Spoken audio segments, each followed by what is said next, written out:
দুদিনীয়া কাৰ্যসূচীৰে ডিফুত মুখ্যমন্ত্ৰী ডক্টৰ হিমন্ত বিশ্ব শৰ্মা 168 কোটি টকাৰ আঁচনি মুকলি কৰিলে মুখ্যমন্ত্ৰীগৰাকীয়ে। আন কেইবাখনো আঁচনিৰ আধাৰশিলা স্থাপন কৰে মুখ্যমন্ত্ৰী ডক্টৰ হিমন্ত বিশ্ব শৰ্মাই। ইয়াৰ উপৰিও কাৰ্বিসকলৰ এখন বিশাল প্ৰাৰ্থনা সভাতো অংশগ্ৰহণ কৰে মুখ্যমন্ত্ৰী ডক্টৰ হিমন্ত বিশ্ব শৰ্মাই। তাৰালাংছোত নিৰ্মিত 3000 আসনযুক্ত বিশাল প্ৰেক্ষাগৃহ, কাজিৰ ৰংহাম্পি অতিথিশালাৰ নতুন ভৱন, কাৰ্বি সাংস্কৃতিক প্ৰকল্প, দুটা সৌন্দৰ্যবৰ্ধক পুখুৰী, ৰং খেলানৰ মাৰ্কেট কমপ্লেক্স, ছটাইনলাৰ আন্তঃৰাজ্যিক বাছ আস্থান মুকলি কৰে মুখ্যমন্ত্ৰীগৰাকীয়ে। ডিফুৰ কাছা ষ্টেডিয়ামত অনুষ্ঠিত এখন ফুটবল খেলৰ ফাইনেলত অংশগ্ৰহণ কৰাৰ লগতে শিক্ষাৰ্থীৰ সৈতেও মত বিনিময় কৰে মুখ্যমন্ত্ৰীয়ে।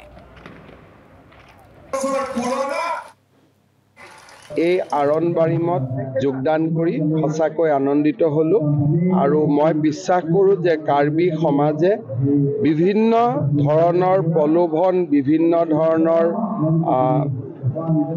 পৰিৱেশত সৃষ্টি হোৱা বিভিন্ন ধৰণৰ ভাবুকিৰ পিছতো কাৰ্বিসকলৰ পৰম্পৰাগত লোকবিশ্বাস আৰু ধৰ্ম তেওঁলোকে জীয়াই ৰাখিব আৰু এই ধৰ্মসমূহৰ মাজত বা এই সংহাৰী ধৰ্মৰ মাজত লুকাই থকা বিভিন্ন দাৰ্শনিক আৰু বৈজ্ঞানিক দিশসমূহ তেওঁলোকে গৱেষণা কৰি বিশ্বৰ বৰসভালৈ লৈ যোৱাৰ বাবে চেষ্টা কৰিব।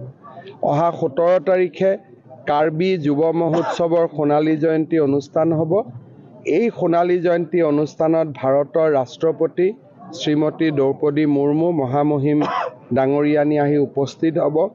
সেই সম্পৰ্কেও আয়োজন সম্পৰ্কেও আলোচনা কৰাৰ বাবে মই আজি ডিফুলৈ আহিছোঁ। কাৰ্বি আংলং স্বায়ত্তশাসিত পৰিষদে বিভিন্ন ডেভেলপমেণ্ট কাম আজি সমাপন কৰিছে। বিশেষকৈ 3000 আসনযুক্ত যিটো অডিটৰিয়াম খুব ধুনীয়া হৈছে। এই কামবিলাকো মোৰ শুভ উদ্বোধন কৰাৰ আজি সৌভাগ্য।